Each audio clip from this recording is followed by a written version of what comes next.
अजय वर्मा जी कांग्रेस की तरफ से हमारे साथ जुड़े हैं, उनको भी मैं अभी इस संवाद में शामिल करता हूं। अजय वर्मा जी, अरविंद केजरीवाल दिल्ली मॉडल दिखा रहे हैं गुजरात में, अब कृष्ण के भक्त बन गए हैं, हनुमान के कट्टर भक्त बन गए हैं।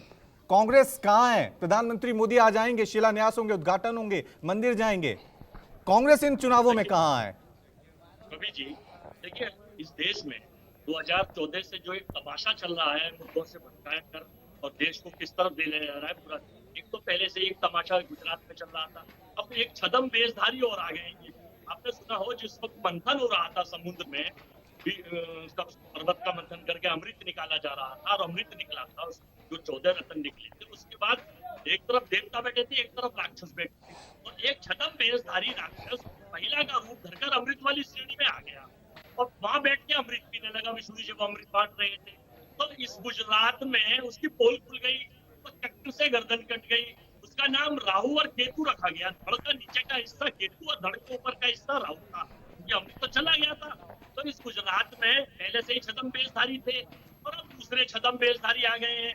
देश की सरकार जो सर्टिफिकेट बांटती है, उनको शराब के ऊपर शराब माफिया, उनके कई मंत्रियों के छापे, ये तो सर्टिफाइड है ना। सरकार में देश की संवैधानिक पद है, प्रधानमंत्री नरेंद्र मोदी जी हैं, उनकी सरकार ने सर्टिफिकेट बांट के जब शराबी घोषित कर दिया और शराब की पॉलिसी खत्म घोषित कर दी, तो फिर ये गुजरात में एक शराब का मतलब गुजरात बनाने के लिए अजय जी थोड़ा सा रोक रहा हूं, अजय जी थोड़ा सा रोक रहा हूं, क्योंकि आपने अजय जी थोड़ा सा रोक रहा हूं। आपने अगर राहु केतु का जिक्र किया है तो मैं कह दूं, दिल्ली में आम आदमी पार्टी राहु किसके लिए साबित हुई? कांग्रेस के लिए, सफाया हो गया। पंजाब में आम आदमी पार्टी राहु किसके लिए साबित हुई? सफाया हो गया। तो सबसे ज्यादा खतरा अगर आम आदमी पार्टी को किसी से है तो वो कांग्रेस। आप समझ रहे हैं, आम आदमी पार्टी ने नुकसान किया सबसे ज्यादा तो कांग्रेस को ही किया है। राजू जी, राहु और केतु छाया ग्रह हैं, ये परमानेंट ग्रह नहीं है। 9 ग्रह, 7 ग्रह परमानेंट ग्रह हैं, ये 2 ग्रह छाया ग्रह, कुछ सड़ी आते हैं चले जाते हैं। राजनीति चलती रहेगी, सामाजिक संकट चलते रहेंगे, मानवता चलती रहेगी। मैं ये कहना चाहता हूँ कि गुजरात में वर्तमान सरकार के टाइम में शराबबंदी के बाद भी 55 लोग शराब से मर गए। महंगाई से वहां महिला परेशान, गैस सिलेंडर से महिला परेशान, व्यापार से छोटा व्यापारी मध्यम वर्ग का परेशान, सुनार परेशान। केवल 3-4 घरानों को फायदा देकर गुजरात की अर्थव्यवस्था देश से नहीं चलाई जा सकती। अब मैं ये पूछना चाहता हूँ कि देश में गुजरात की सरकार ने इन 27 सालों में कितनों को रोजगार दिया, कहा कितने मध्यम वर्ग के लोगों को उठा दिया। अगर विकास की बात की तो गुजरात की सड़कों के हालात और गुजरात के जो हालात है इस वक्त वहाँ माहौल है उसको देखना। केवल ये लोग एजेंडा चलाते हैं, मुद्दा चलाते हैं, मुद्दों से बात नहीं करते, तस्वीरों पे दिखाने चले जाएंगे, मुद्दों से हट जाएंगे। अब माननीय प्रधानमंत्री जी से अगर मैं पूछूं कि आज रुपया, भाइयों बहनों मित्रों, रुपया उस देश का गिरता है जिसकी सरकार गिरी हुई होती है। ये मैं नहीं कह रहा, इन्हीं के कदम से कभी गुजरात के मुख्यमंत्री थे। ठीक है, जवाब ले लेता हूँ, जवाब ले लेता हूँ। पूरी 82 रुपए क्रॉस कर गया, महंगाई उच्चतम स्तर पर है, वर्ल्ड हैप्पीनेस इंडेक्स 141वें नंबर पे पहुंच गया, वर्ल्ड हंगर इंडेक्स 113 नंबर पे पहुंच गया है। और अमीर और अमीर होते जा रहे हैं, गरीब और गरीब होते जा रहे हैं, लोगों को रोजगार नहीं मिल रहा है, व्यापार कम है। 2014 में 24 करोड़ गरीब थे, आज प्रधानमंत्री बड़े शान से कहते हैं हम 85 करोड़ लोगों को, गरीबों को अन्न बांट रहे हैं, खाना बांट रहे हैं। ठीक है, मैं अनिला जी से जवाब ले लेता हूं। और अनिला जी, सवाल यही है, क्योंकि जब भी, मैंने पहले भी कहा है कि जब भी विधानसभा चुनाव आते हैं और लोकतंत्र में, मैंने पहले भी कहा कि जब चुनावों की कल्पना की होगी, इसके निर्माण की संरचना की होगी, तो धर्म का जिक्र नहीं था। उसमें सबसे जो मूल मकसद था कि लोगों के हितों की बात हो। कोई भी प्रतिनिधि आए, कोई भी पार्टी आए, वो मुद्दों की बात करे, चाहे बेरोजगारी हो, महंगाई हो, लोगों के विकास की हो, समाज में समानता की हो। तो जब ये धर्म चीजें आ जाती हैं, हिंदू, मुसलमान, कृष्ण, राम, इसमें कहीं जो एक आम आदमी के अहम मुद्दे हैं, मूल मुद्दे हैं, बेरोजगारी, महंगाई, अर्थव्यवस्था, क्या ये पीछे छूट जाते हैं? नहीं, जी देखिए, ऐसा है कि अजय वर्मा जी क्या बोल रहे थे मुझे साफ समझ में नहीं आ रहा था, परंतु आपने मेरे से प्रश्न किया है, मैं उसका उत्तर दूंगी। बिल्कुल, एक अच्छे लोकतंत्र में जो मुद्दे आपने कहा है ये बेहद आवश्यक होते हैं। अजय जी, अनिला जी जवाब दे रही है। अजय जी, अनिला जी जवाब दे रही है, जवाब सुन लीजिए।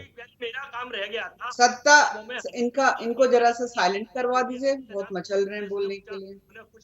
तो सबसे बड़ी बात ये है कि अजय जी सुन लीजिए, अनिला जी जवाब दे रही हैं, आपके ही सवाल का जवाब उनसे ले रहा हूं कि डॉलर का रेट बीजेपी ने बड़ा मुद्दा बनाया था 2014 में, अब डॉलर देखिए, कहां इनकी पहुंच गलती गया नहीं है? है। 82 रुपए कांग्रेस के पार्टी करीब। आप इनसे ले लेना। कांग्रेस मैं पार्टी केवल- बेहद कंफ्यूज रहती है। आप इनको बोलने के लिए कहेंगे तो ये चुप रहेंगे, जब चुप रहने के लिए अजय कहेंगे अजय तो जी ये शांत हो जाइए, सुन लीजिए। अजय जी सुन लीजिए, अनिला जी जवाब दे रही, जवाब दीजिए अनिला जी। देखिए रवि जी, बिल्कुल आप बात ठीक कह रहे हैं कि मुद्दे उठाने चाहिए, और अच्छे लोकतंत्र की पहचान भी ये होती है कि सत्ताधारी जो सरकार है उससे विपक्ष जो है प्रश्न करे। पर अच्छे लोकतंत्र में अच्छे विपक्ष की जो आवश्यकता होती है, आप मुझे बता दीजिए भारत की धरती पर आज कौन सा मजबूत विपक्ष भारतीय जनता पार्टी के सामने खड़ा हुआ है। और इसमें कोई मेरा अहंकार नहीं है, कोई मेरा अहम नहीं है। मैं सीधी सी बात करती हूँ, क्योंकि भारतीय जनता पार्टी निरंतर लोगों के बीच में रहती है, लोगों के लिए कार्य करती है।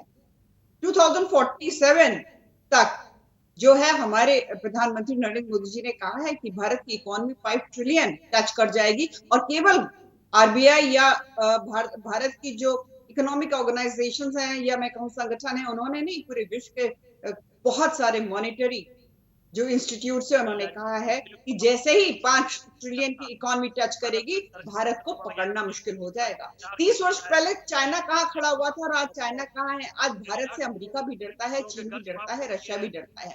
आप ये कह सकते हैं कि हाँ, डॉलर के मुकाबले जो है रुपया आपको कमजोर दिख रहा है, क्योंकि सारा जो ट्रेड होता है वो डॉलर में होता है, पर बाकी करेंसीज के मुकाबले आप देख लीजिए, पाउंड जो है वो रुपये से कमजोर हुआ है, फ्रैंक जो है वो रुपये से कमजोर हुआ है। हर एक करेंसी उठाकर देख लीजिए, वो रुपये से कमजोर हुई है।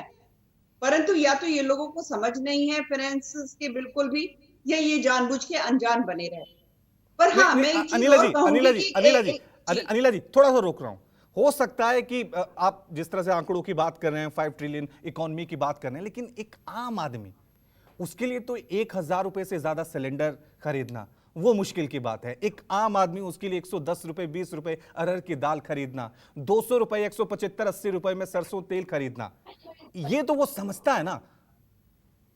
रवि जी, मैं उत्तर प्रदेश से आती हूँ, सबसे बड़ी आबादी वाला प्रदेश, और जिस प्रकार से वो उत्तर प्रदेश को, बिहार और उत्तर प्रदेश को पूरा भारतवर्ष, खासतौर से जो सो कॉल्ड डेवलप्ड स्टेट्स है, जिस नजरिए से देखा करते थे, आज उस नजरिए में भी बदलाव आई। और यहाँ के आम आदमी के बारे में मैं कह देती हूँ, अभी पैंडेमिक काल से 2.5 साल से हम लड़कर निकले हैं, क्या कोई भी गरीब भूखे पेट सोया? क्या किसी भी गरीब को ये कह दिया गया कि तुमको वैक्सीन नहीं लगेगी? आज की तारीख में आयुष कार्ड आपके पास है, 5 लाख तक का आपका जो इलाज है बिल्कुल मुफ्त होगा। मैं एक नहीं, मैं आपको 10 योजनाएं ऐसी दिलवा देती हूँ, सीधे सीधे लाभ पहुंच रहा है, बैंक में पैसे भी सीधे पहुंच रहे हैं, कोई कमीशन खोरी नहीं हो रही है। ये सब क्या है? सारे कदम नहीं उठाए जा रहे हैं कि एक गरीब आम इंसान जो है उसको भी वही सुविधाएं प्राप्त हो जो एक मिडिल क्लास को होती हो, या उससे ऊपर की जो क्लास होती है उसको होती हो। कार्य कौन कर रहा है? कि देश के प्रधानमंत्री निरंतर कार्य नहीं कर रहे, और वो मुख्यमंत्री चाहे वो सत्ता बीजेपी के हैं या नहीं है, जो केंद्र के साथ मिलकर चलते हैं, तो उनके प्रदेश में भी ठीक है, मैं जवाब लेता हूं पीयूष जी। परंतु एक चीज और रवि जी, यहाँ पर आम आदमी पार्टी के जो कार्यकर्ता बैठे हुए हैं राजनीतिक विश्लेषक के रूप में, मैं इनसे इतना पूछना चाहूंगी कि जाके अपने गुरुजी अरविंद केजरीवाल जी से जरूर डॉक्टर साहब मुझे पूछकर बताइएगा कि कंस की औलादों के बारे में जिक्र किया है, उनकी 2 पत्नी थी, आसित और प्राप्ति, पर मुझे उनके पुत्रों के बारे में कुछ भी नहीं पता। जरा 4 नाम तो बता दे कंस के पुत्रों। पीयूष जी रिस्पॉन्ड कीजिए। देखिए, सबसे बड़ी बात, मैं इस बहस का स्वागत करता हूं कि मैडम ने $5 ट्रिलियन इकोनॉमी की बात की, आयुष्मान कार्ड की बात की। इन्हीं बातों पे बहस होनी चाहिए। और मेरा हमेशा से प्रबलता के साथ मानना है कि चुनाव 2 मुद्दों पे लड़े जा सकते हैं। एक एडमिनिस्ट्रेटिव मुद्दों पे लड़े जा सकते हैं और दूसरा इमोटिव मुद्दों पे लड़े जा सकते हैं। भावनात्मक मुद्दों पे चुनाव लड़ने की बात और जरूरत तब आती है जब आपने एडमिनिस्ट्रेटिव वर्क बहुत ही खराब किया हो, और तभी आपको भावनात्मक मुद्दे उछालना पड़ते हैं, तभी आपको हिंदू मुसलमान बौद्ध सब करना पड़ता है, अदरवाइज उसकी जरूरत नहीं पड़ती। रही बात आयुष्मान कार्ड की, तो आयुष्मान कार्ड का, मैं स्वयं एक चिकित्सक हूँ, एलिजिबिलिटी क्राइटेरिया क्या है हम सब जानते हैं। यदि एक मोटरसाइकिल है, यदि फ्रिज है, टीवी है घर में, तो आयुष्मान कार्ड आप नहीं बना सकते हैं। तो ये यदि आप बोल रहे हैं कि तो लोअर मिडिल क्लास और जो निम्न वर्ग है उसके पास में भी आज टेलीविजन सेट है, तो आप ये यदि इतनी सी बात है तो आयुष्मान कार्ड का जो पूरा का पूरा यदि आपने इतना ही अच्छा काम गुजरात में स्वास्थ्य में किया है तो दिखाइए ना, होर्डिंग्स लगाइए, बिलबोर्ड्स लगाइए। हम तो हमारे दिल्ली के स्कूलों के लगातार बिलबोर्ड्स लगा रहे हैं, दिल्ली के स्कूलों के टीचरों की। ठीक है पीयूष जी, समय की कमी है। बहुत बहुत शुक्रिया आप सभी का, अनिला जी, अजय जी, पीयूष जी, बहुत बहुत शुक्रिया हमारे साथ इस चर्चा में शामिल होने के लिए, और भूपेंद्र आपका भी बहुत बहुत शुक्रिया। तो हमारी जो चर्चा या संवाद कहें उसकी शुरुआत धर्म से हुई थी, लेकिन आखिर में जो चर्चा खत्म हुई है वो विकास के मुद्दों पर हुई है, आयुष्मान कार्ड पे हुई है, स्वास्थ्य पे हुई है, स्कूलों पे हुई है। और लोकतंत्र में जब भी चुनाव हो तो इन्हीं मुद्दों पर वोट होना चाहिए, यह आपको सोचना बहुत जरूरी है। एक छोटा सा ब्रेक ले रहे हैं, फौरन हाजिर होंगे ताजा अपडेट्स के साथ। देखते रहिए न्यूज़ 24। नमस्कार, मैं हूं मानक गुप्ता। अगर आपको हमारा ये वीडियो पसंद आया हो तो इसे लाइक और शेयर जरूर करें, और हां, हमें सब्सक्राइब और फॉलो करना ना भूलें ताकि आप देश और दुनिया की कोई खबर मिस ना करें। तो जुड़े रहिए हमारे साथ और देखते रहिए न्यूज़ 24।